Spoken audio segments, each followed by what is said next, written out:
So we're very, very, very pleased to welcome you to this webinar today. My name is Chris Pitt. I'm Group Impact Director at the Benefat Group. I am just going to give a very brief introduction and then hand over to our expert today, Richard. So if you don't know anything about the Benefat Group, we are a specialist group of financial services businesses. But the really interesting and really important and wonderful thing about us is that we are owned by a charitable trust. So the more successful and sustainable we are, the more we can give to fantastic charities and good causes like you that we're talking to today. On the next slide, there's just a little bit of a sense of the size and scale of our group. We are many, many different businesses in insurance for charities, of course, in investment, also for charities, and in broking and advisory as well. And as I said, the more we grow, the more profitable we are, the more we can give to good causes. And we're really proud that we're the fourth largest corporate donor. But our ambition is to be bigger, as I said, because the bigger we are, more money that goes to good causes. And on the next slide, there's just a little bit about our Room for Good programme. I absolutely love doing introductions to these webinars because I know that we know many of you out there already. You know, we have given to you, so you've received our funding. And our Move for Good programme is all about that, is about reaching as many different causes as possible, with £1,000 donations in particular. So the map there shows the donations that we've given to charities all over the place.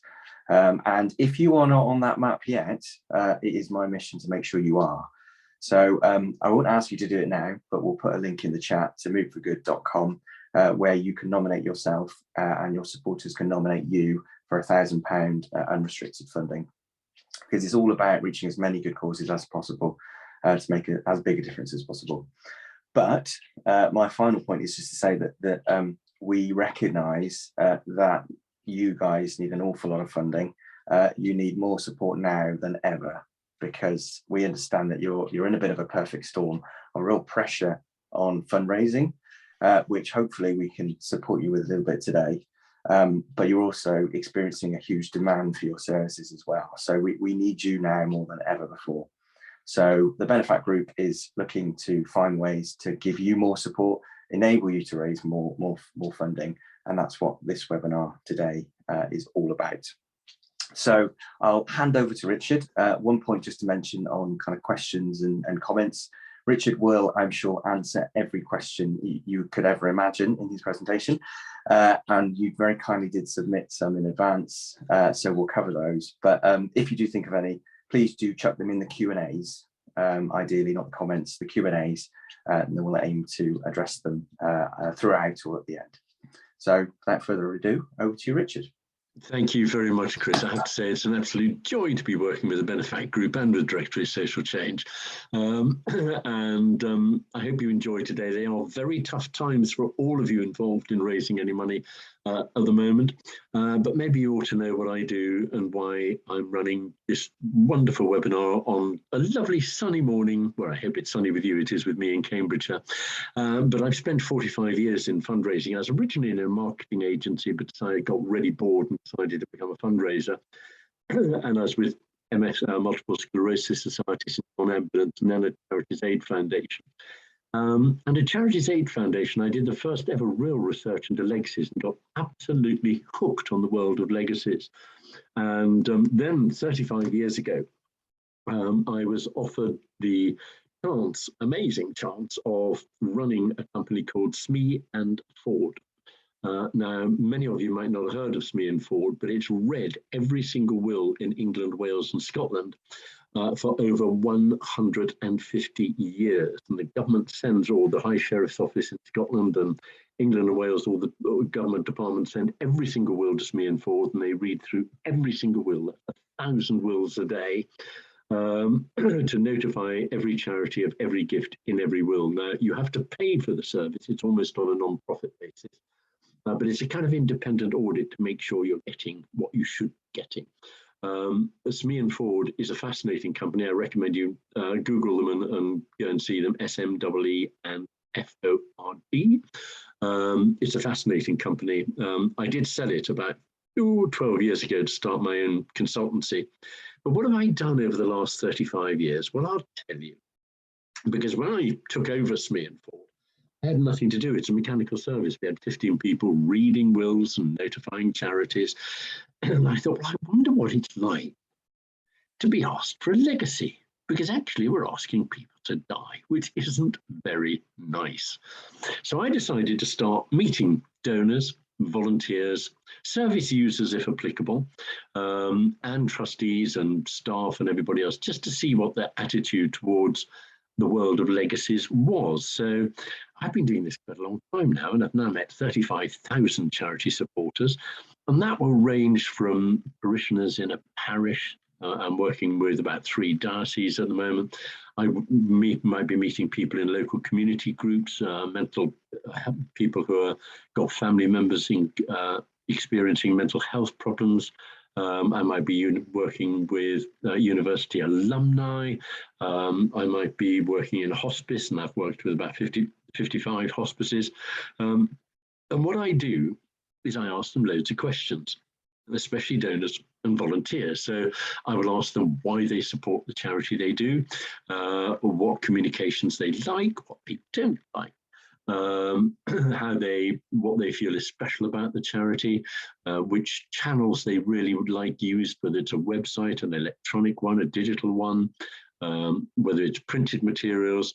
And then after about an hour, I'll be asking them whether they've got a will, whether they haven't, what made them make a will, what makes them not make a will, what information they'd like on will writing, and whether they'd like a free will or whether they wouldn't. And then we ask them all the legacy questions, like what kind of messages would really encourage them to do it and how would they like to receive it. Now, I've been in the business for 35 years, and I have to say I'm still learning. At the moment, I think I know everything. I should shut up and be an arrogant old retired person. All I'm doing today is sharing my experiences of 35,000 people I've met on behalf of about 400 charities, where I've held these focus groups, which we don't call focus groups, we call them discovery days. And then you can pick up on anything you like. Now, you will get a copy of these slides, but I would just like to say, if you can take notes of what you think is really, really relevant to you, that is really, really important. Okay, and then you can make sure you've got an action plan at the end of the morning. I've helped develop about 500 legacy strategies. They range from the incredibly detailed global ones, because I've worked in about 30 different countries, to very small organizations where I'll do a 1 or 2 page action plan just to keep it simple. And I've trained about 40,000 people to make the ask. Actually, it's not the ask, but come on to that in a minute. And that includes anything from thousands of RNLI volunteers to Macmillan nurses, Marie Curie nurses, vice chancellors of universities, parish priests, curators of museums, you name it. I've trained just about everybody. But my life is driven by one simple thing, and that is I want to make sure that everybody at any stage of their life journey is happy to get legacy message. And by that, I mean, it's not a deathly subject, but the real problem is if you put a message on Facebook, which is so easy to do, you don't know if somebody reading that message, whether their husband, wife, brother, son, whatever, died the day before. And that's what I want to do, is to make sure actually that anybody at any stage of their life is going to feel happy about receiving the messages that you're going to put out. And then you make sure you don't upset anybody. And that's really, really important. Okay, so let's get on with the webinar. Remember, any questions in Q&A. So why are legacies so brilliant? Well, they are absolutely superb because most of them, almost invariably, are unrestricted money. Now, if you looked at your sources of money, you'd probably find that most of them enable you to survive, like one-off donations or maybe some statutory money or a one-off from a trust or foundation, but actually, and even corporate support. But legacies, because they're unrestricted, enable you to thrive and not just to survive. They're the best vaccine for long-term financial health for any charity of any size at all on this planet. Okay, so they are superb, just brilliant. And we're at probably the most important moment in my last 35 years in terms of legacy giving and how it is growing. Let me show you. Now, UK giving, this is by individuals, okay, the great British public. They gave in 2007 £11 billion to charities. How much did they give in 2021? Well, it's really interesting because what they gave in 2021 was 11 billion. It hasn't gone up at all. Now, what is happening out there is people are changing their way they give to charities. So they don't give ad hoc to any charity they've not heard of. They take the one that they think is most meaningful to them. In other words, something that they feel quite engaged with, or very local. And this is where you might have a real bonus because they're a bit cynical about some of the big charities. So people used to, back in 2007, most people used to give to about 10 charities. Now they give to 3 or 4, the ones that really mean something to them, or they're so tangible because they're on their doorstep. And actually fewer people are giving to charity than ever before. The latest report shows the number of people giving to charities gone from 69 to 55% of the population because we're in a financial crisis. So they're taking their giving very seriously and thinking, where can I have the biggest impact? Now, there are some fascinating legacy statistics, and these are absolutely watertight. In 2007, 1.7 billion was given to charities through legacies or a gift in a will. And we'll come on to the use of language in a minute because we're going to simplify everything. Last year, it was 3.3 billion and a little bit more. And it's due to double again in the next 20 years. So we're going to be up to 6 billion, in other words, 50% of all individual giving. This is such a good moment in time, and I'll explain right the way through the webinar why the timing of this webinar is so perfect, okay? Now, one more fact, 20 years ago, 3,000 charities benefited annually from legacies. What is it now? 10,000. And you will find that loads and loads are either local or real niche suppliers. So if somebody has any form of connection with you, they're much more likely to give to you. And by connection, I mean as a user, as a where relevant, a donor, a volunteer, somebody who may be retired, but maybe was involved in a particular sector. So it is now growing. The number of charities growing is vast. So all of you, every single one of you, even if you've never had a legacy, can get legacies, okay? So let's start on the first bit of advice. This isn't a fundraising campaign at all. Oh, this is so exciting. You will never ask anyone for a legacy ever. Actually, what this is an information campaign which sows the seed of the idea that they can leave a gift in their will, that it's affordable, it's easy to do, and that everybody can do it, but you're letting them have the freedom of choice to do it if they want to. So no asking directly at all. You're just planting the seed of the idea. And it's how you do that that's so incredibly simple. Okay? So I've been talking about legacies, but I wonder which word you prefer. You see, there are 4 words you can use. You can use the word a bequest in your will.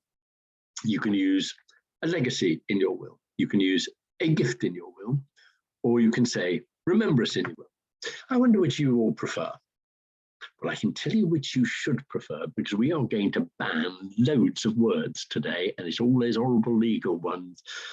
So the word bequest, horrible word, absolutely foul, regarded as basically somebody leaving a stately home to the National Trust. So you're banned from using the word bequest. Actually, you're going to be banned from using the word legacy. The word legacy is an interesting one because it's liked by very rich people. It's a meaningful thing to leave behind. But the real trouble is the main thing that we think of when we think of a legacy now is either something like the Olympics, the London Olympic legacy, or, goodness gracious me, help us, the Boris legacy, or the Theresa May legacy, or any of the other past politicians, which doesn't bring back good memories. So the result is we're going to ban the word legacy. So actually, this is a legacy fundraising course where you're not asking for legacies and you're not even going to mention the word. Is you can mention the word a gift in your will, which is much friendlier and nicer and sounds so easy, or remember us in your will. You can use either of those. Now, I love remember us in your will because there was a lovely Mr. Robinson, and he said in his will to my ex-wife, Susan, who wanted to be remembered in my will, hello, Susan, and that's all she got. So there you go. But it is a nice phrase, especially for older people, okay? So older people love remember us because as we grow older, and I'm older, but I'm not old, you become more nostalgic, okay? So here we are talking about legacy language, or the language of gifts and wills, yeah? I wonder how many of you have a will? Actually, out of interest, if you don't have a will, on average, you would die at the age of 69. If you have a will, you die at the age of 79. And if you die with a will with a legacy to a charity in it, you'll die at the age of 87. Just thought you'd like to know that. There's the incentive. That's all you need to know. Thanks for coming to the webinar and goodbye. No joking. Can I just say that it's not because people who are wealthy leave legacies. Wealth has very little to do with it. We've actually no idea why that statistic is like that at all. And I've been studying it for 35 years. Now, here we are. Do we all know the different types of legacies we can leave? And the answer is you'd be surprised at how ignorant so many people are. They just don't think of it because they leave it up to their solicitor when they're writing their will. So let's go through the different type of legacies. The main three are really simple. It's a specific item. Now that can be something fabulous like being left a house or a cafe or a bar. It can be totally and utterly useless. So in the last year, charities have been left a lemon, a Toblerone chocolate bar, an artificial leg, stuffed cats, a bale of hay, gold teeth. It can be anything you like. Often you don't want them, but obviously a house is fantastic. That's if they haven't got any family members. My favorite legacy, I do hope you've got a sense of humor out there all around the United Kingdom, or 225 of you, because in October 1986, Mr. Robert Earl died, and he said in his will, I leave my testicles to my bank manager because he has no balls of his own. Now, if any of you are in Kent, you should go to the NatWest Bank in Tunbridge in Kent, because that's the bank that received the legacy, if indeed they got it. I did tell this story on Radio 4 once on the Today programme, and they got a complaint. It was my mum, and my mum rang the BBC and said, my son Richard just mentioned testicles on Radio 4. I don't think he should have done, but Radio 2 would have been fine, and slammed down the telephone. So there you go. We have a weird world out there. Pecuniary.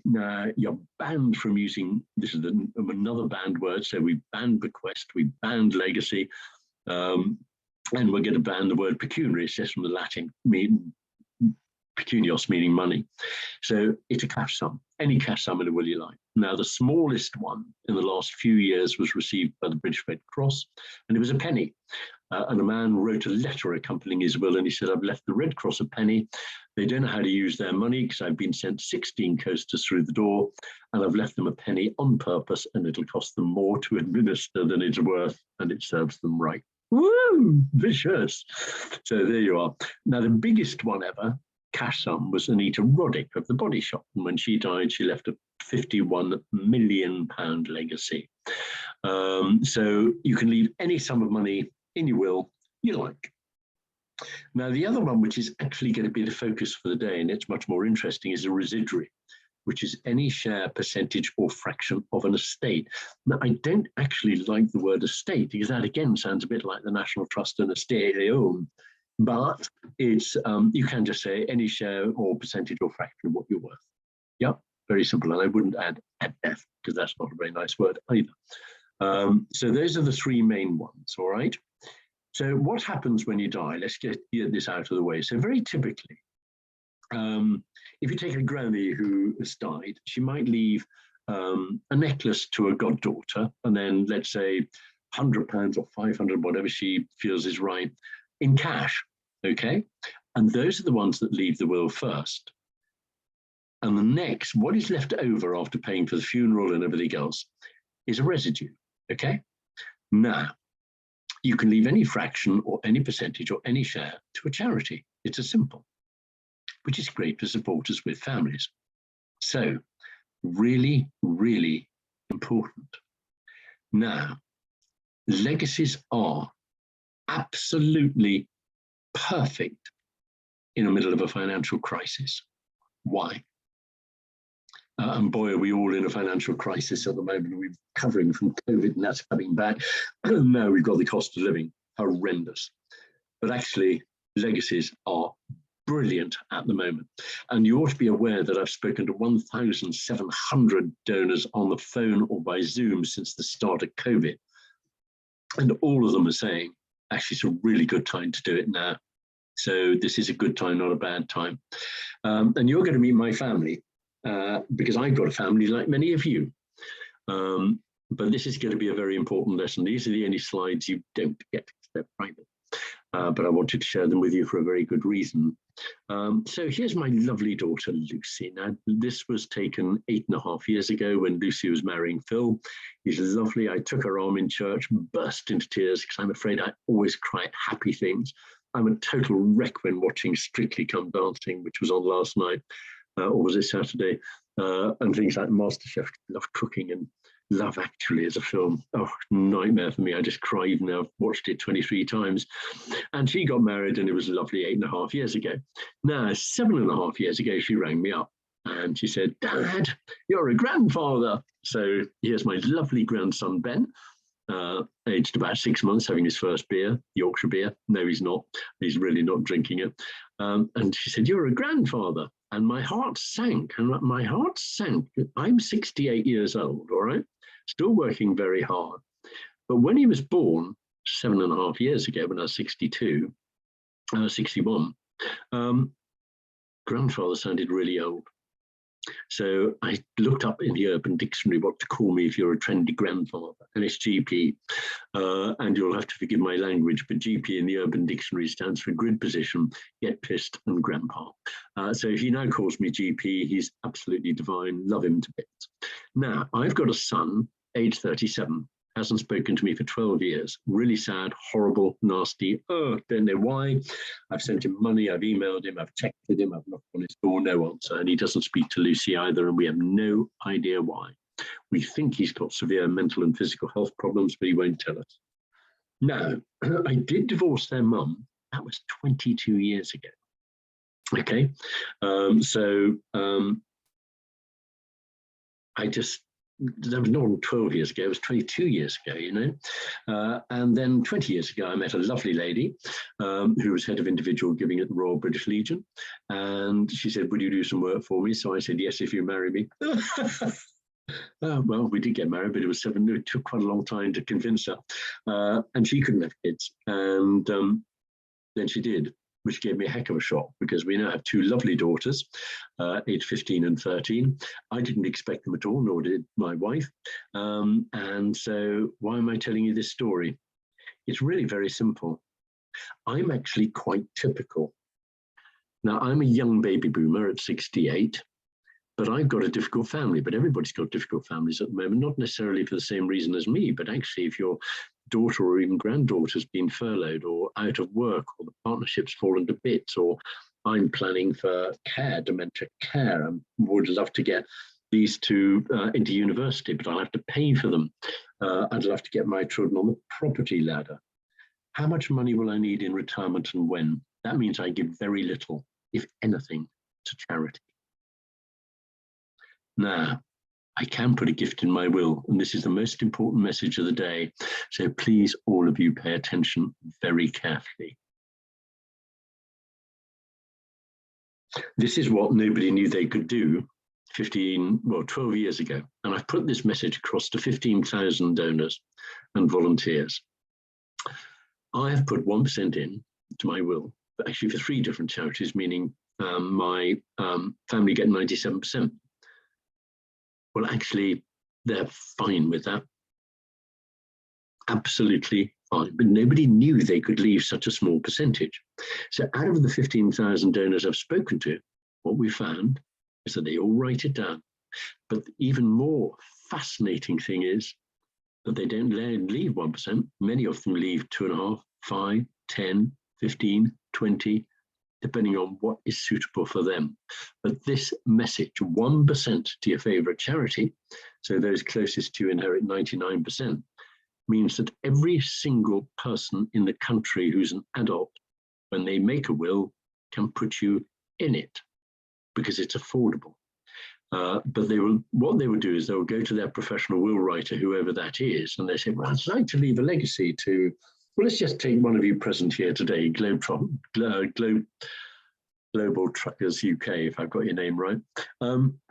Every single person you're in touch with, can leave 1%, because the family get 99%. But if they go and make their will, and we'll come on to will making later, the solicitor might say, well, actually, you can afford to leave 5%, 10%. And that's what happens. But this opens up the market to every single person. Now, when I say every single person, I'm not interested in necessarily young people, because young people might make a will and then change it many, many years later. But the best prospects you have are aged over 55, and they've got something to leave, something, however little, all right? Just not just the wealthy who leave legacies. Now, talking of my family,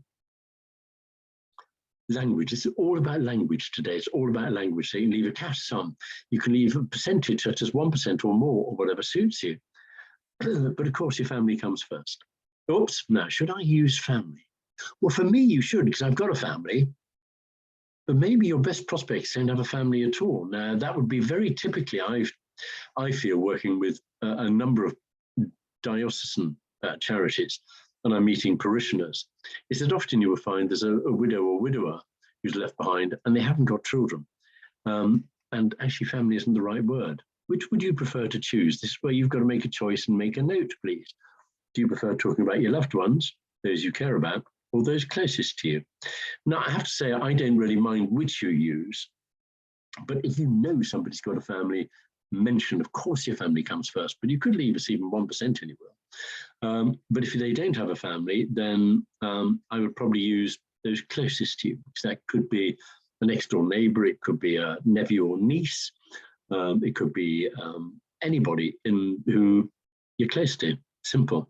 Loved ones tends to be more focused on things like animals, things like your pet cat and your pet dog, or even your pet donkey, if you're lucky enough to have one. And I'd actually recommend you all buy a donkey, because donkey sanctuary gets 26 million a year from legacies. So there you go. So there we go. So easy to talk about.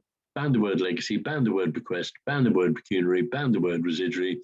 You can leave any cash sum or any percentage in your will, whether it's 1% or more.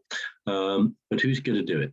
And the answer is absolutely anybody, because 60% are female, 40% men. But that actually means that it's open to both genders, because women naturally live longer than men. So the bias is very little, okay? What's somebody worth typically? Well, this is a difficult national figure. Nationally, it's 480,000 at death. That includes a property, all right? But we've had people who are worth 200,000 at death. We've had people worth millions and millions at death, and they all leave legacies. The wealthy are leaving bucket loads of legacies because they don't want to spoil their kids, and they believe passionately in your particular charity. But people, the extraordinary thing is we get so many people who are buying a £1 lottery ticket because they'd love to give more, but they've got no money in the bank account. But they can afford to leave a legacy because they own a property. It's very simple. So anybody can do it. It's really, really simple. So everybody is doing it. So if you take all the results of 3 national surveys and about 8,000 people from my focus groups, between 32 and 58% of people over 55 are putting a charity in their will. Excuse me. But that's between 1 in 2 and 1 in 3 people you are in touch with, aged over 55, are putting their gift in their will. Why? Well, it's really very simple. Sorry, I should have had another slide. The whole thing about a legacy is it costs nothing now. it's brilliant, because often you can update your will by just adding a legacy to a charity, and the solicitor might not even charge you a bing, because it's such a simple change if you've got a nice solicitor. And you can even get a free will online anyway, so it's very easy to cost nothing, and the transaction only leaves the account when you have died. So it's actually perfect in an economic crisis, because it doesn't affect the bank account. And at the moment, everybody's interested in their bank account and what's in it, or what might not be left in it, because of the rise in the cost of living and the needs of their family. So this is just so easy. And you're going to focus on a campaign that is an information campaign. Please note, this is not a fundraising campaign, it's an information one, giving them the freedom of choice to do it if they want to. And it's all done on a did you know basic. It's called a nudge campaign. It's incredibly simple. Did you know? Okay. And what these are going to be doing, the did you knows, are very simple. They're going to explain how you're funded. They're going to explain the 1% that they can do. And they are going to be posted on Facebook at no cost at all. They're going to be put into thank you letters every time you're communicating with any type of supporter, or anyone else for that matter. They're going to go on email signatures. They're going to be incorporated onto your website, because all of these cost you absolutely nothing, just a bit of time. Now, I have to tell you, the average legacy is worth about 40,000. That cash one I was telling you about, average is about 5,000. Sometimes you get a very big one, sometimes a very small one. The average residuary one is about 40,000. But they range from very small to huge, as I gave examples before. Now, the first question, because a legacy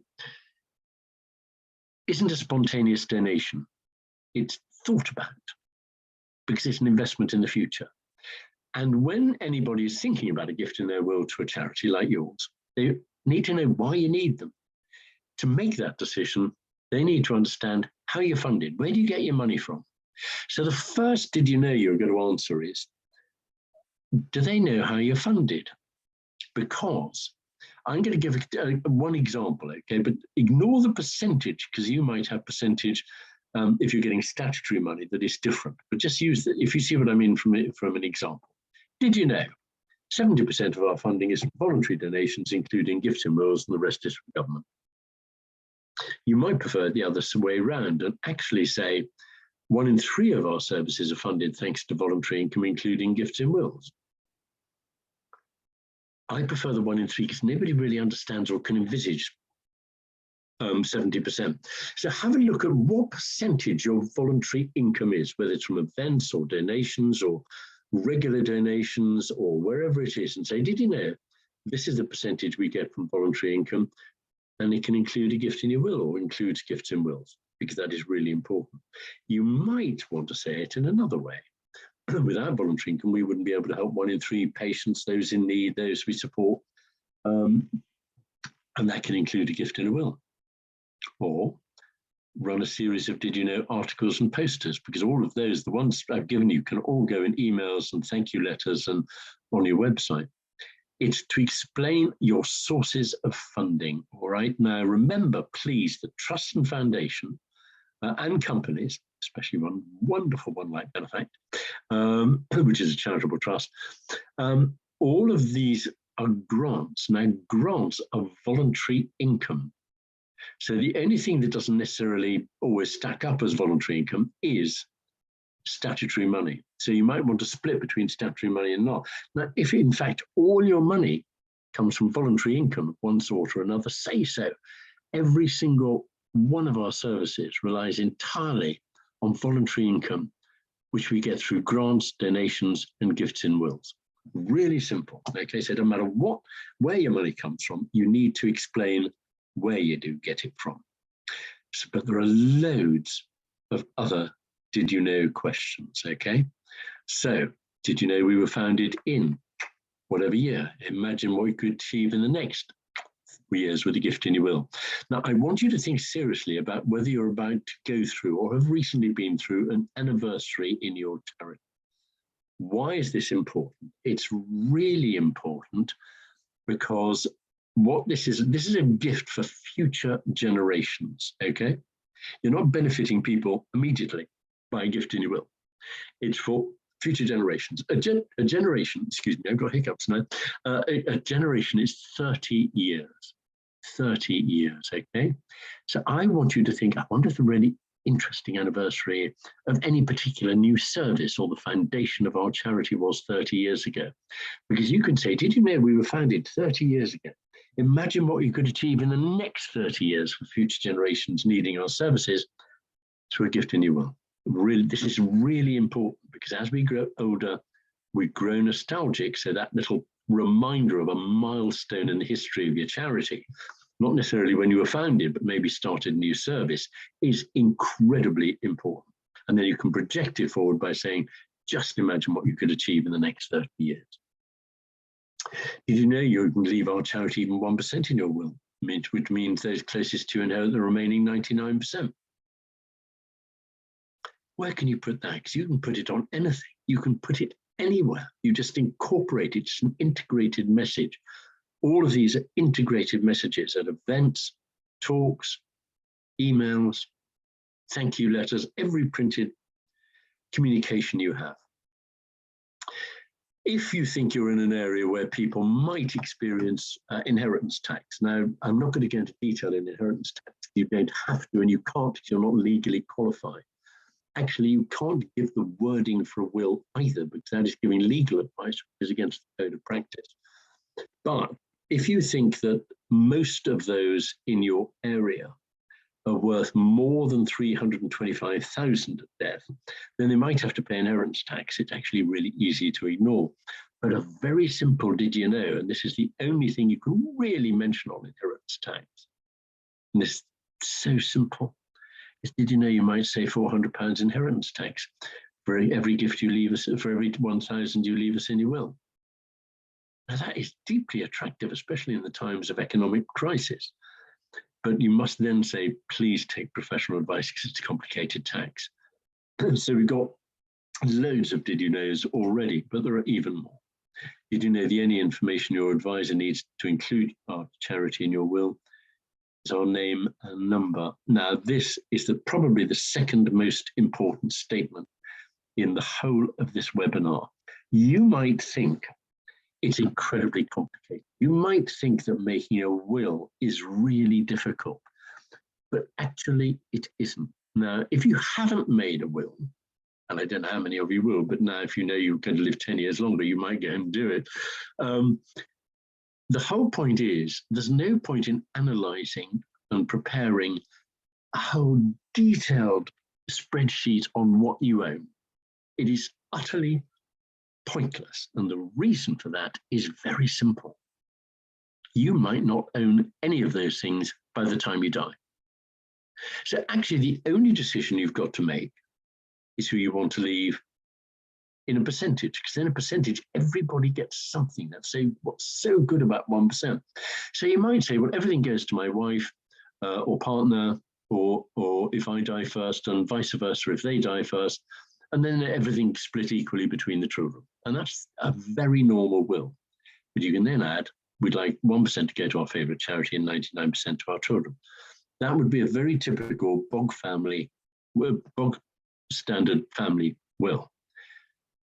It's as simple as that, can be done in minutes.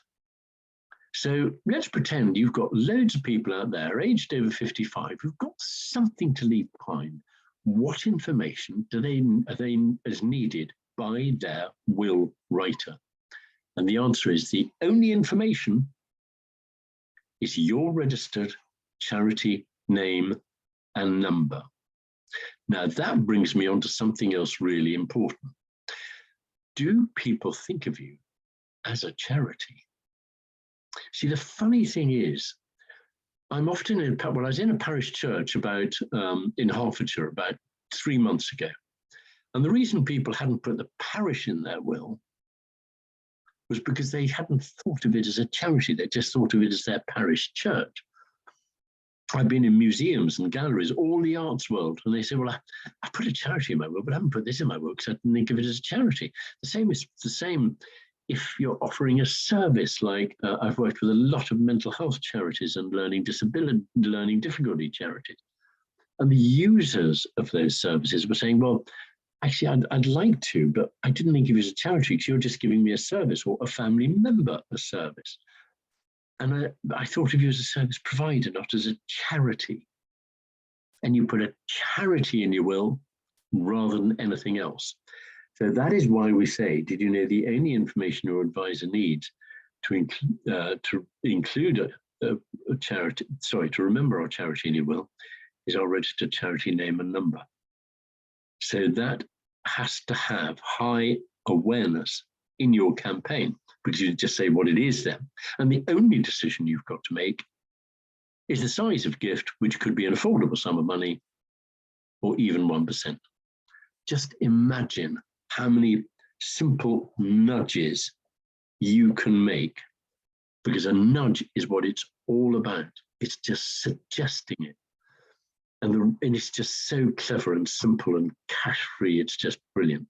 And you will raise a fortune. Might not come in immediately. I can give you some statistics if you need them, but they will come in. You've just got to have trust and confidence in your donors.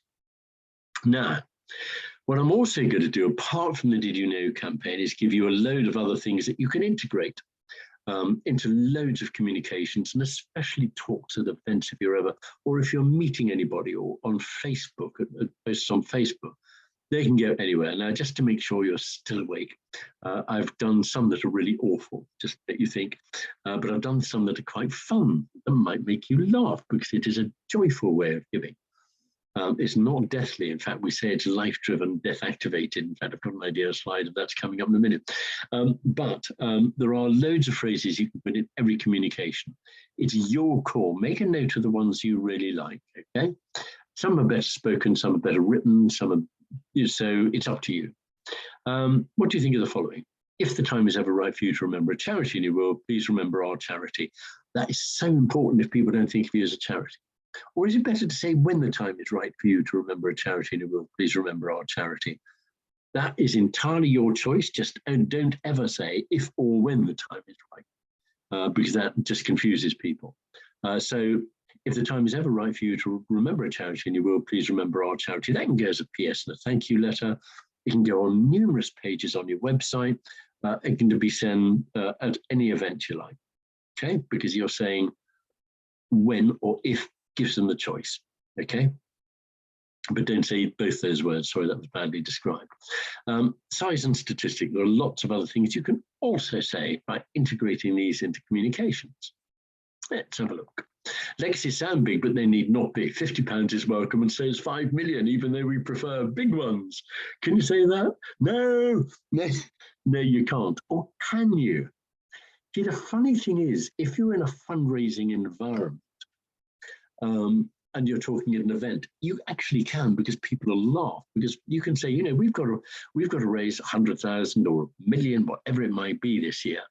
And you can support us in so many different ways. The choice is yours, whether you give us a donation, take part in a fun event, or even leave a gift in your will. And £50 would be welcome and say it's 5 million, but yeah, we'd prefer a big one. It'll get a round of applause. It all depends on the speaker and where you're doing it. Just don't put this on your website, please. Very important. Now, every gift in every will makes a difference, however large or small. Is that good? This is something you can reiterate time and time again, but actually it's wrong. And this is where I think it's really important, because as we get older, says I, age 68, you get much more pedantic about the use of language. And funnily enough, teachers, I don't know whether you're in an educational environment, teachers are tip-top, incredibly generous in their wills.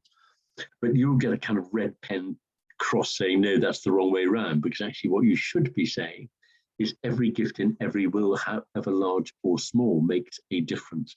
It's the size of the gift which is large or small, not the difference which is large or small. Now, this again, it's just so easy to integrate into virtually every communication you have. This could be a weekly newsletters to your parishioners. It might be in a printed newsletter, or even an electronic newsletter. And you can say, did you know every gift in every will, however large or small, makes a difference? This constant nudge, without being boringly daily about it, is really important, because you never know when one person is going to their solicitor or will writer and they say, oh, I was going to put that one in. This is what's so stupid. And I've got some amazing stories to tell you that people just saw one stupid message, seemingly stupid, but they raised a fortune. In your will, even 1% can make a difference, so other inheritors inherit 99%. Simple. Research, can you stand up at an event and say, research says on average, you will live 8 years longer if you leave a legacy to a charity or to art charity, if you like. Now, I have to say, I do this in every focus group. I've said it to 35,000 people. Actually, I've probably done more because I've trained loads, 40,000 as well. And people love it. It's not something you can put on your website. It's a spoken one, not a written one. But you ought to know where it comes from. So the statistic comes from the Office of National Statistics and SME and Ford, because what happened was, when I joined SME and Ford, I wanted to know more about people who hasn't written a will, have written a will, and who have left a legacy to a charity. And so with the Office of National Statistics, we found that people who had died without a will often actually had nothing to leave behind, which is a pretty damn good reason for not having a will. But the interesting thing is, when they died with a will and leaving a legacy to a charity, the difference in wealth was virtually nothing, about 5–10% more.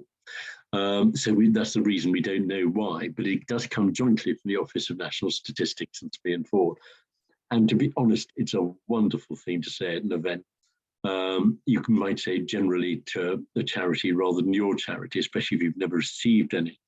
But what you get is loads of people coming up to you and saying, oh, is it a guarantee, dear? Which is what I get endlessly. And it's just such fun.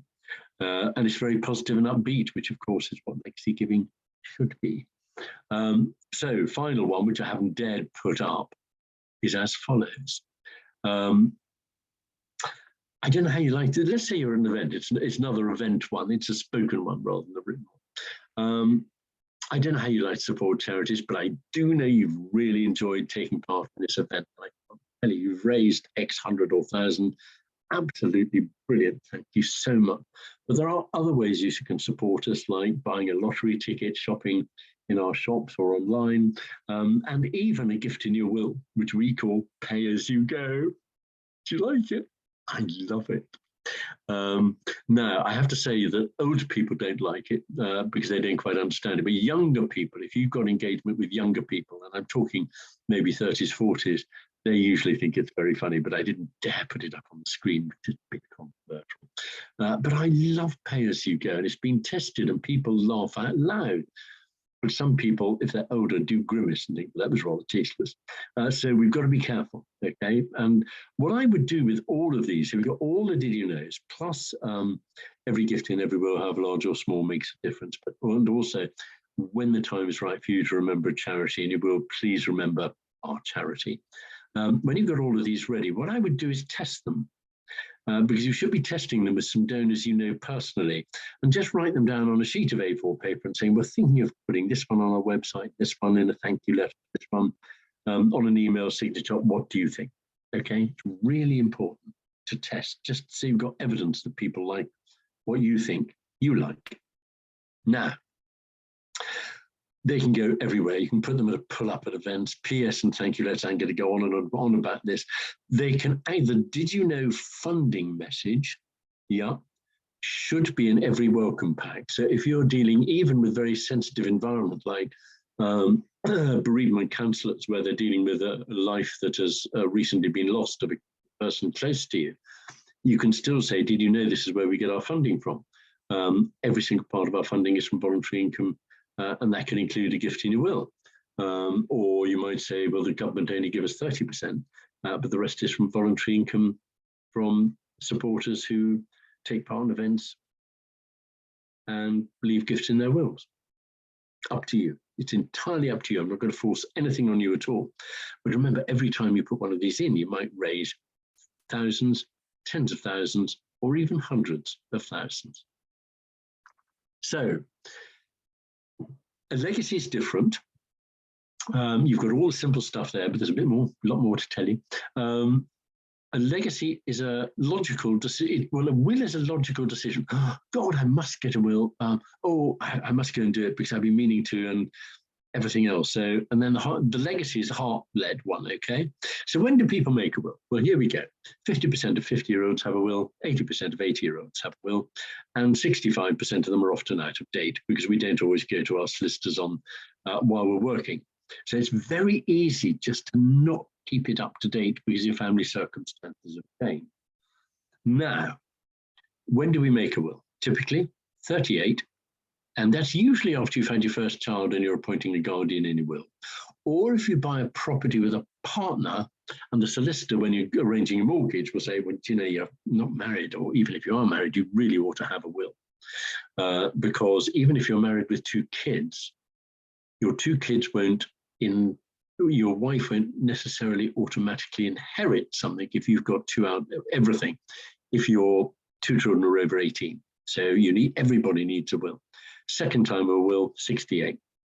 It's post-retirement. It's when we've got time to make a will. Now, during COVID,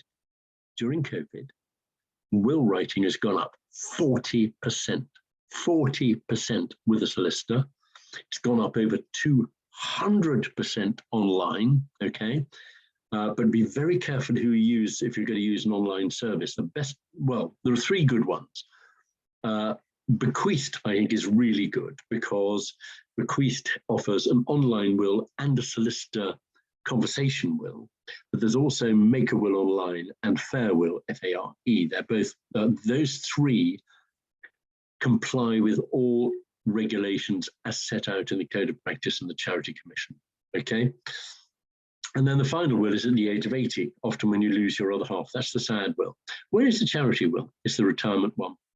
But increasingly, people are putting charities in their will during COVID when they're planning their will at the age of 50, because it's becoming far more common to begin planning your will at 50. Okay, 50 to 55 is when the planning process often starts.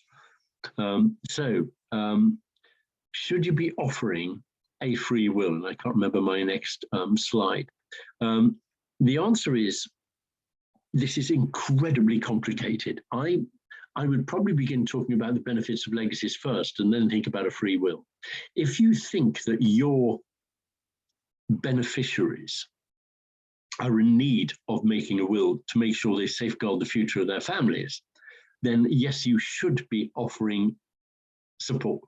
You cannot recommend one solicitor. You've got to give a choice in excess of 2. Those could be 2 local to your office who you know really well because they're trustees or donors you've known for a long time, or they've supported you in the past. And that is absolutely brilliant if they're local. But if not, you could go to Bequeathed, you could go to Make a Will Online or to Fair Will. But I would, if you think your supporters should have a will, and many of them don't, then that can be a really useful service. And what they would do is then end up putting a gift in their will to you, to your charity, okay? If you're not really benefiting people who might need a will, I probably wouldn't, looking at the percentages there, because most of your target will have a will if they own something.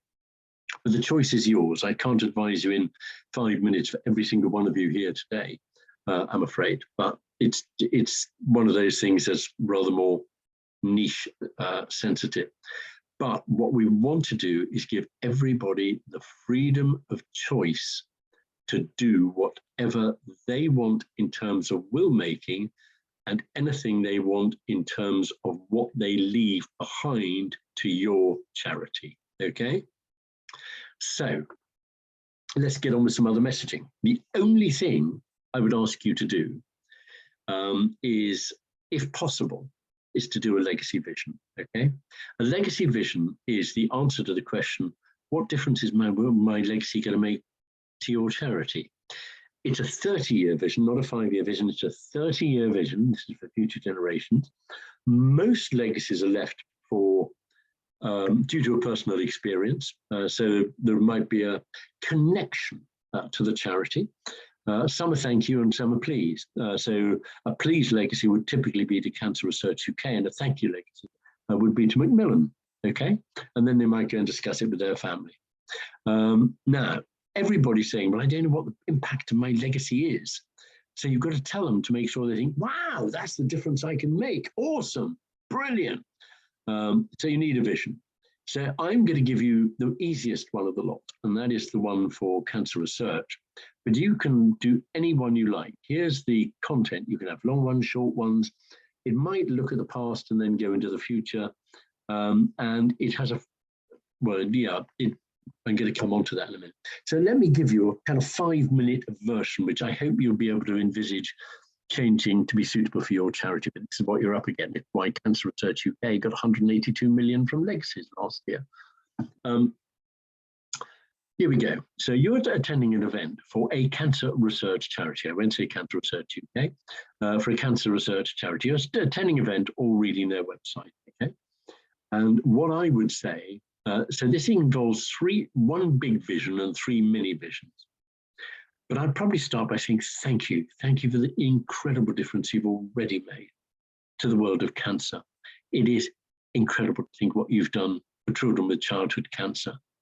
Because, do you know, 30 years ago, 25% survived and 75% died from childhood cancer. What is it now?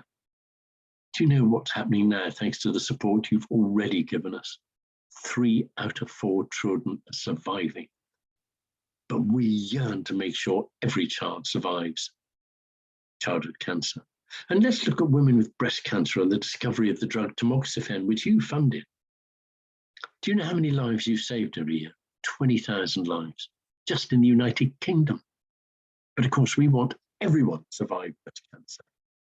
And if we take men with testicular cancer, do you know how many people survived 50 years ago from that?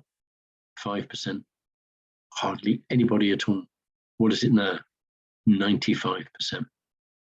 And we want, that's pretty close to our dream. And our dream is very simple.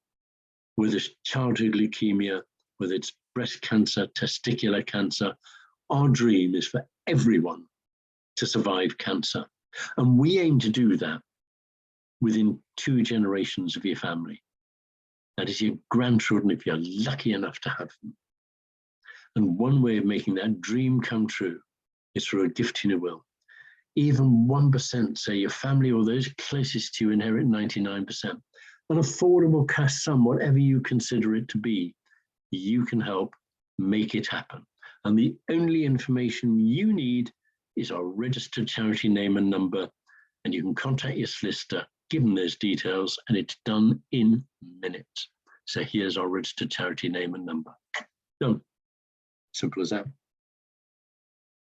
Now, that was a very easy one because it's cancer research. It's not so easy, let's say, for mental health, but you could say we want to be at the side of every single person experiencing a mental health problem.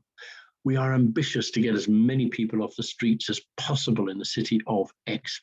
And one way of making sure that happens is through a gift in your will. So it is possible for all of you, but it's the one thing you should work on. And the reason for it is you will use those, the legacy vision for the web pages, for your legacy web page, because you're going to have under support us legacy web page, and not through donate button ideally, but through support us button. And every time you give a talk anywhere, like I've just done, you can do it there as well. And you won't need a legacy brochure, but if you did produce one, then you can put it in that as well. Okay, but it can go up at events because the 3 mini ones for 3 different types of cancer. The biggest one was in 2 generations. For the overall survival of cancer. And it's just really important to have it up there at events, on your website. You can put it in your newsletter. You don't need a legacy brochure. You can put it in your newsletter and dedicate a 1 page to legacies. You can say it in an email and do a link to the new legacy web pages when you've got them up and running. It's so simple. But we are saying avoid legacy and bequest and pecuniary and residuary. We're saying use a gift in your will. Remember our charity in your will. Remember a modest cash sum or small percentage even in your will, even 1% can make a difference. This is a gift for future generations, or maybe you prefer to say for those following in your footsteps. And maybe you'd like to say you will be remembered because it's so easy. But there's a bit more to tell you first, because actually the best conversations start when you ask questions. And that's why we run the Did You Know campaign, because recall goes up by 400%. And this is massive research through 14 specialist research centres in universities around the world. And it's absolutely fascinating research. If you ask people questions, they remember everything you say. And it's so much better to stand up in a community if you're giving a talk. How much do you know about our charity? Or do you even think of us as a charity? Do you know where we get our money from? Where or how do you think we actually support people or animals? Tell me more about how you'd like to support charities. Now, the next question, the final one, is how do you feel about a gift in your will to our charity?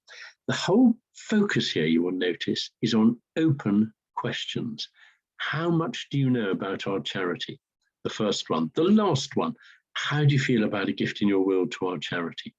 The reason they're open questions is it's actually asking for their information on how much they do know about you. It's not making an ask. You see, if you take that last one, I'm not sure that's a typical conversation. The typical conversation, oh, I can't afford that, I've got a family. Well, did you know you could leave even 1% in your will? So that means your family get 99%. Oh no, I feel they're far too big and you don't want to. Actually, every gift in every will, however large or small, makes a difference. Very simple. Or they might say, well, I've already done it, in which case you can say thank you.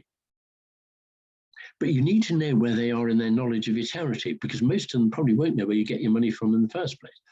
How much do you know about our charity? Because most people have a pretty odd lack of knowledge, in-depth knowledge of what you do. And they won't understand where you get your money from. So you're informing them of all the information they need to make a really sensible, easy decision. And all of these did you knows will be in nudges. So the nudges, where do they go? They go on social media, because you can use all those nudges on Facebook.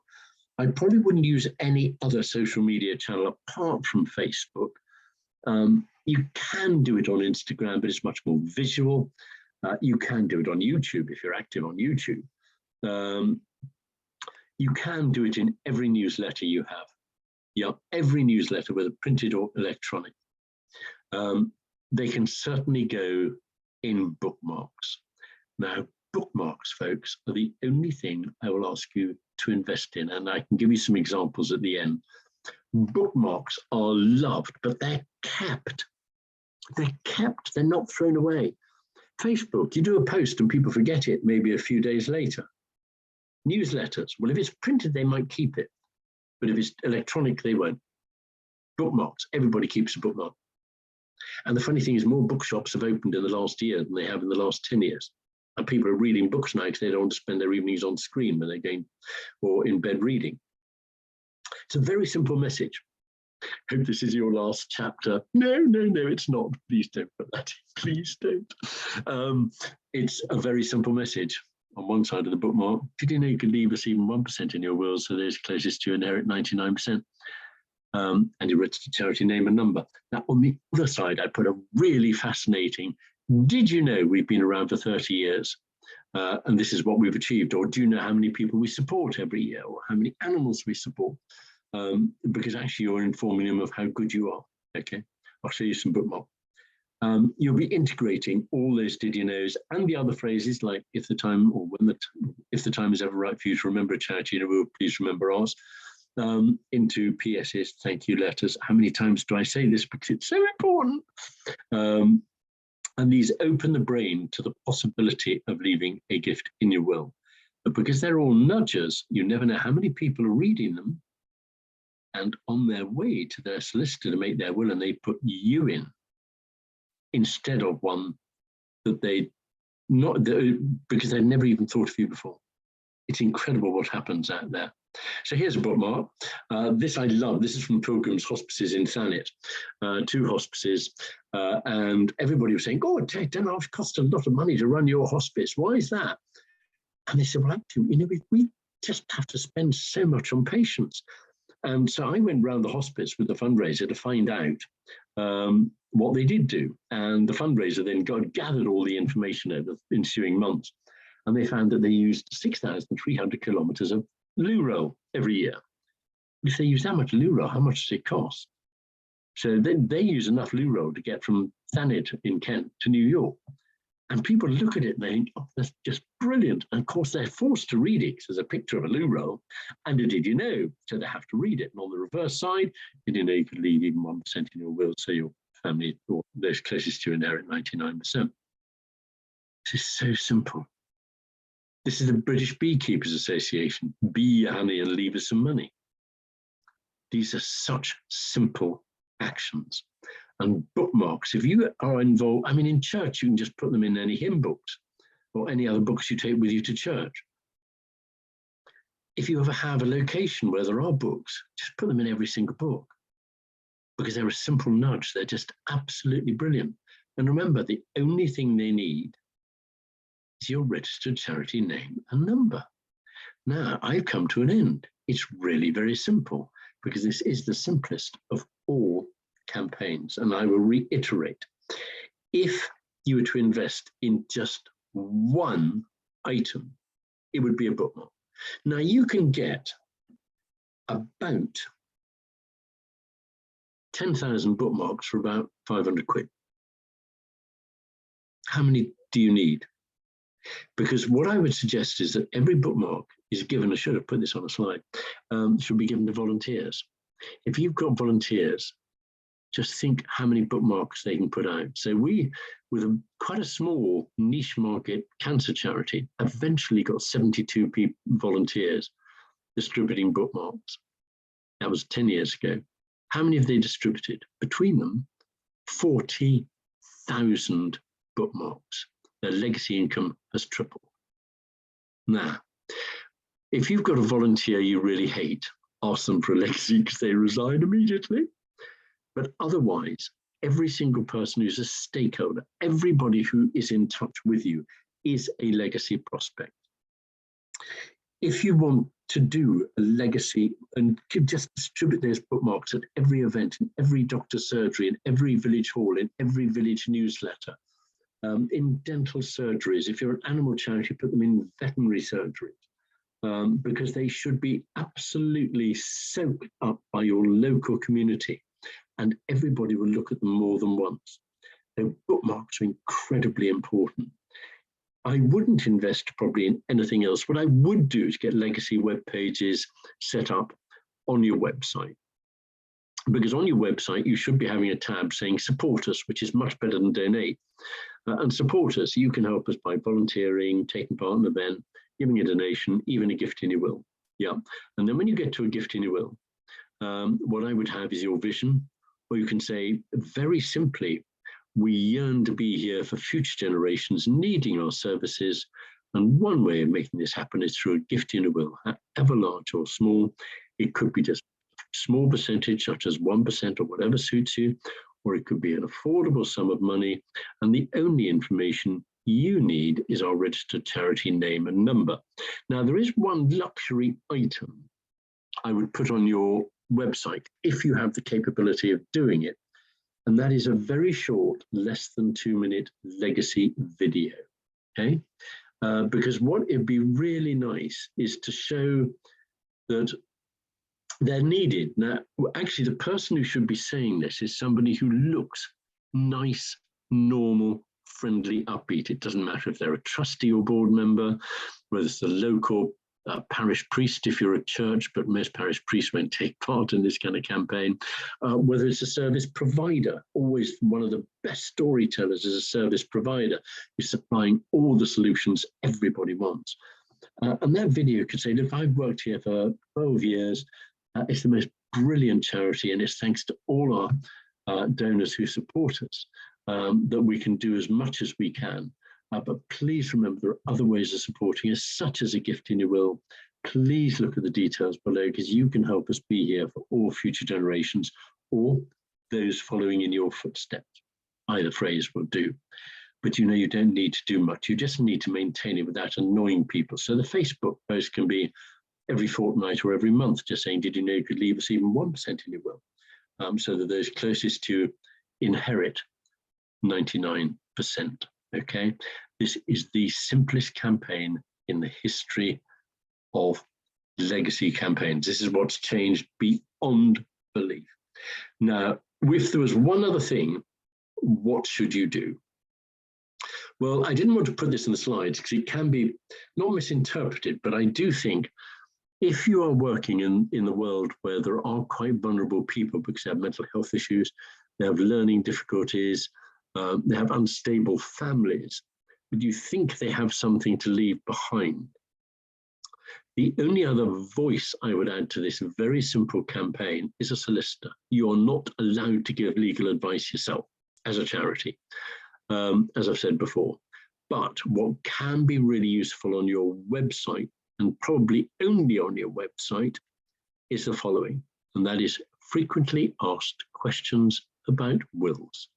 Now, there are about 25 questions, and if you can get a local friendly solicitor to answer the following questions on your website, this is absolutely brilliant. But a local solicitor should be answering questions like, I'm married with 2 kids. Do I really need a will? Yes, because your wife won't necessarily inherit everything if they're over 18, your children. I got divorced. What happens if I die without a will? What happens if I don't renew my will if I get divorced? I'm just with a partner. What would happen if I die without a will? Are there any tax benefits for saving tax by leaving a gift in your will to our charity? Is it easy to make a will? Yes, it is very easy indeed. Do I have to plan much in advance? No, you don't. And various others. There are about 20 questions, and all the really good local solicitors who make wills local to you will know all the answers, and you can put them all on a website, because that helps people think, do you know, it really is easier than I thought.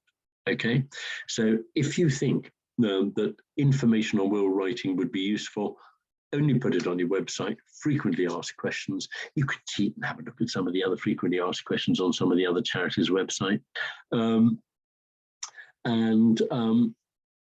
Just don't copy all the big charities. Now, the reason I didn't want to put this on because it sounds so rude, people don't leave Cancer Research UK 182 million every year because they visited the website. They already had a connection and they're looking for their registered charity name and number. In my opinion, the Cancer Research UK legacy webpages are far too complicated and not worded particularly well. If you want one where the wording is beautiful, I would Google Cork Simon. Cork Simon is the Cork City in Ireland web charity, but they've just got new legacy web pages and they're so simple and easy to read. Just Google Cork Simon and go to the gift in a will page. If you're a local charity, one of the local networks that usually, most 99% of them do really good on the website, I would go to your local wildlife trust. Okay, because local wildlife trusts have this really good template for their gifts in wills gifts in wills pages, and most of them, not all of them, but most of them have really good web pages. So have a look at the wildlife trust local to you, and otherwise I wouldn't copy anybody at all, because actually copying a bad one is so easy. Okay, so just be careful. I didn't want to put that on a slide there. So now we should have about 15 minutes for questions, which we have. But I'm going to come off sharing, and I'm now going to go over to Catty to ask what questions there are. Oh my God, 99 chat. Well, that's good.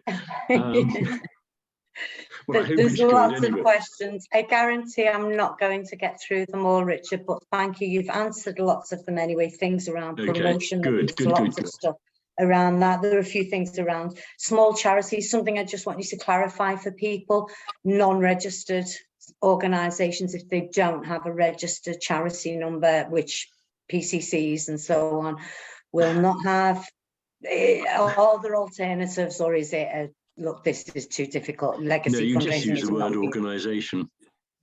Okay, Yeah. so there's not going to be legal barriers. No, I mean, I think Okay. the real issue with places like PCCs and some educational institutions and art bodies, which has complicated things, and that is there are alternative names like CISs, and they just complicate the blasted issues in such a way. But you can just say, if the time is ever right for you to remember a non-profit in your will, please remember our PCC, because that is perfectly possible. That's really great, because I think people were wondering if we don't have a registered charity number, is there then going to be barriers that we can't actually? It's a very good point. I mean, there isn't the real danger for places like a parish church is that most parish churches, you leave the legacy to the registered charity, which is actually the diocesan charity number. But if that is the case, please give the diocesan charity number, but also mention that if you want your used gift for the Church of St. Michael, then please make sure you add that to your will.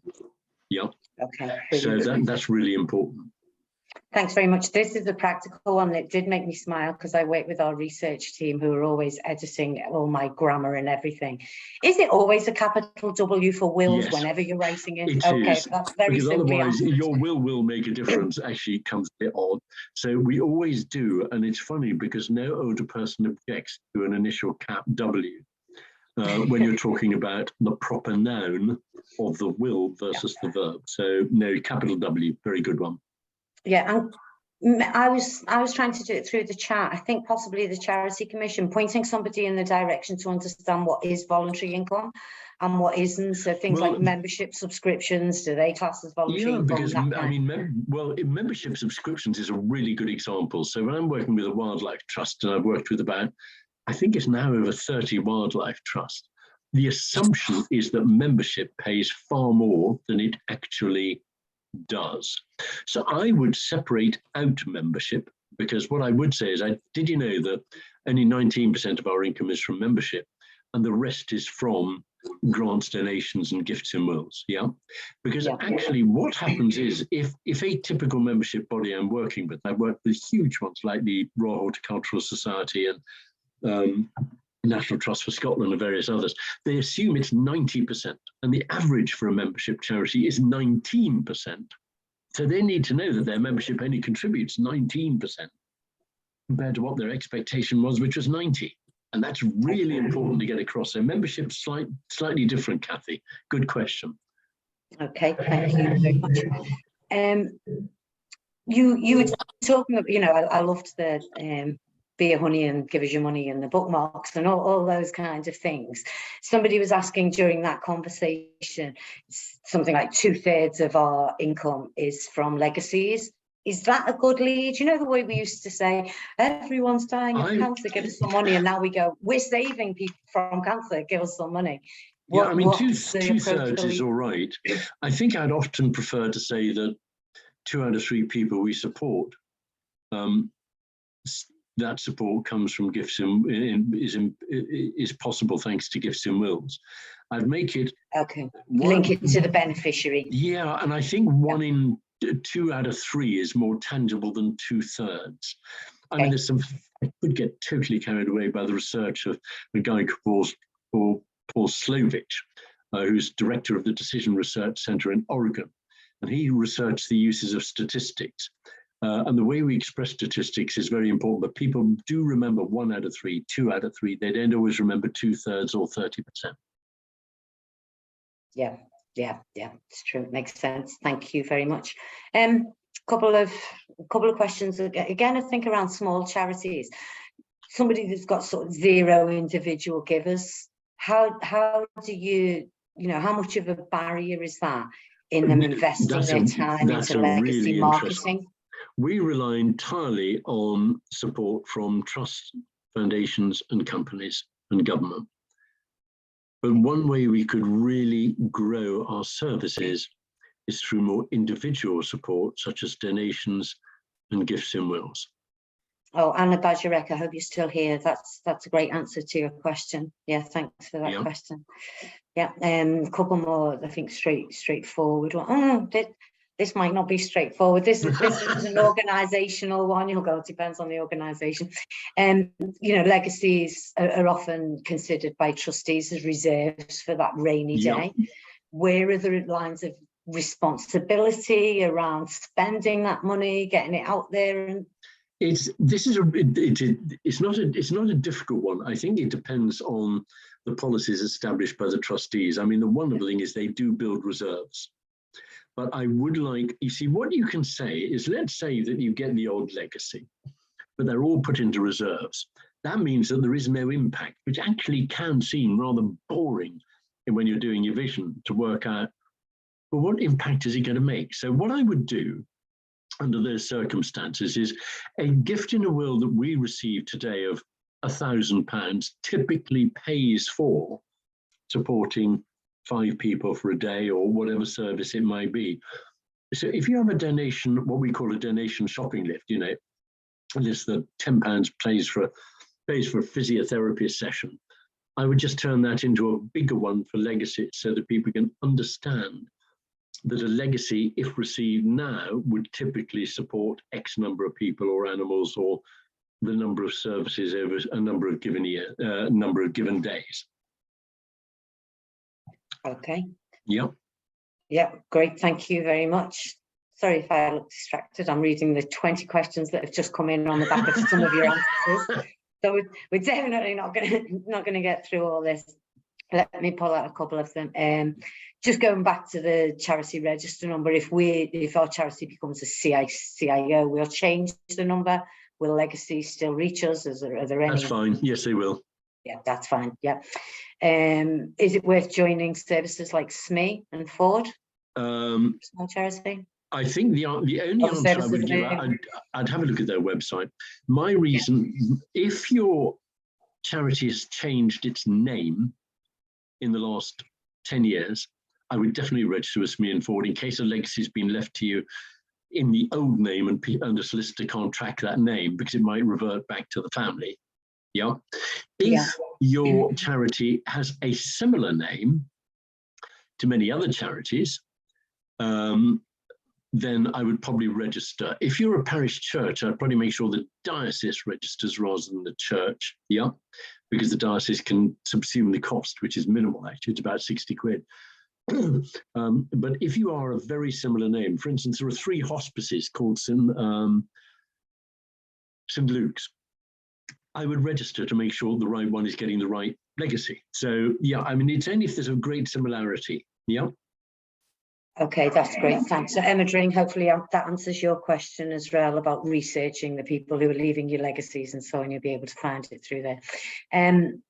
Baby boomers question, Richard. I'm going to read it verbatim from John Carr, thank you. Many baby boomers are comfortably off, but probably can't leave much money to charities. However, their offspring, beneficiaries of the Bank of Mum and Dad, are wealthy. What would you say about a campaign suggesting that the beneficiaries of your will should consider contributing regular amounts to Mum and Dad's charities? That is actually it's happening quite a lot. And we're finding that it's much more of a family effort than it ever used to be. So I'd suggest that's probably a really good idea. Okay, brilliant. Thank you very much. I think you've touched upon the legal. I'm sure you said, didn't you, always send people off for legal advice? Someone's saying that as a small charity and not wanting, they don't want to give legal advice. They can't give legal advice. They mustn't. They mustn't. Okay. And therefore we don't offer legal advice. But what we do is send people on, refer them on elsewhere. You refer them on, but the referral. Absolutely. Okay. Yeah. Okay. And contact their own solicitor and will writer, refer them. Yeah, and if they haven't got one, I mean, what every charity can do is, if you haven't got a solicitor, please feel free to contact us and we'll send a list of local solicitors. Don't refer them to the Law Society website. What you do is you go onto the Law Society website yourself, you put in the inquirer's name and address or a postcode, and then find a solicitor for wills and probate on the Law Society website. And that'll show solicitors who regularly make wills within a 5-mile radius of the inquirer. And you print that off and you send it to the person who's asked for the information, because then you're giving them information that's useful, and you can follow it up saying, just check, wanted to check you got the list of solicitors. But we're not legally allowed to recommend one. It has to be your choice. Yep. Yeah, brilliant. Thank you very much. I might finish with this one. So we have a couple of minutes and we'll let Chris come in and say a last goodbye and thank you. And it's more a sector one. What can the sector do to encourage solicitors and so on to mention gifts in their wills? Well, remember, Charities doing quite a lot. That's a group of about 180 charities who are kind of lobbying solicitors. I think the interesting thing is that solicitors should be asking every client when they make a will, have you got a favourite cause you're really passionate about, because you can include them in your will as well. Now, research shows that 68% of solicitors are doing it. I don't think they are. But what is prohibiting them is the very large, aggressive charities who are chasing for their assets to be realised in a will, and really annoying solicitors. So solicitors tend not to like the big charities because they're so aggressive. But it's something that I don't know what the solution is, because solicitors have a mind of their own. It's really difficult. Yeah, it's like they are more pro-local small charities than they are the really big ones. So you might decide that if you've got a friendly solicitor, for them to hold a drinks party for other solicitors in the area, saying that we're new to the world of legacies, we're new to the world of wills, but can you make sure you help us? And put those bookmarks in reception, for instance. That's a nice idea. The bookmarks went down very well in the chat, Richard. People enjoyed that idea. Thank you very much. Thanks for everything you've brought to the session. I know there's loads more. Look out for Richard. He's literally all over the world doing his stuff. And I'm just going to hand back to Chris to say goodbyes and wrap us up for the day. Thanks, Chris. Fantastic. Thank you very much. I've learned two big things. The first is the huge kind of power and potential of legacies, actually, which I did not appreciate. And I think the second thing that I've learned is a bit of a more confidence around how you talk about legacies. There's a bit of an air of uncertainty about how you can talk about this topic and use it to support and enable your fantastic work. So, Chris, can I just ask you one question? You can, yeah. Have you got a will? I haven't actually, and I've been scribbling.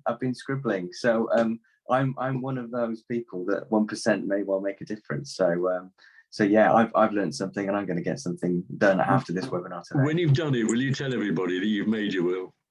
I will, and yeah, I'm very excited. So yeah, definitely an informative experience. So yeah, thank you very, very much. In particular, on behalf of DSC and Benefact, Richard, thank you very much for your time. I can see the comments flooding in and really appreciating the advice you've been giving them. So yeah, thank you very much. Thank you for everyone attending today, and we'll hope to see you again soon. Thank you, Chris, and thank you, Kathy, for organising it as well.